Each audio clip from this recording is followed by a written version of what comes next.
এবারে কুরবানির ঈদের অনেক মুভির ভিড়ে আরেকটি মুভি আসতেছে, সেই মুভিটির নাম হলো পিনিক।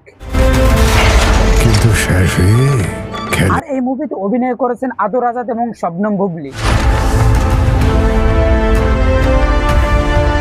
যদিও আমরা বুবলিকে চিনি সাকিব খানের বউ হিসেবে, কিন্তু এই ট্রেইলারের ভিতরে যতটুকু অংশ দেখানো হয়েছে বুবলির, তার অভিনয় ছিল বিউটিফুল এবং 100% অ্যাকুরেট।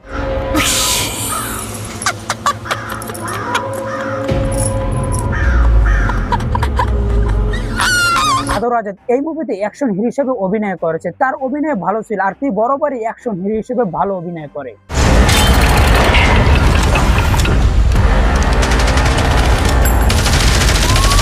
কিন্তু আমি এই মুভিতে বুবলির অভিনয় দেখে আমি অবাক হয়েছি। বুবলিও এত সুন্দর এবং এত ভালো অভিনয় করতে তা আমি কখনো ভাবতেও পারিনি। এই মুভির গল্প আমার টিজার থেকে যতটুকু মনে হয়েছে, একজন মানুষকে খুন করে সেটার উপর গল্প সাজানো হয়েছে এবং একের পর এক রহস্য বাইর করা হয়েছে।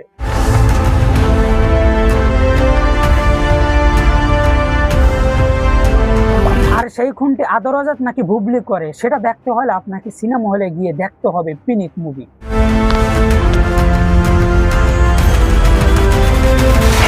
আর মুভির এডিটিং থেকে শুরু করে কালার এডিটিং এবং ভিজুয়াল সব জিনিস আমার কাছে অনেক ভালো লেগেছে। যাদের দেখতে মন চায় গিয়ে টিজারটা দেখতে পারেন।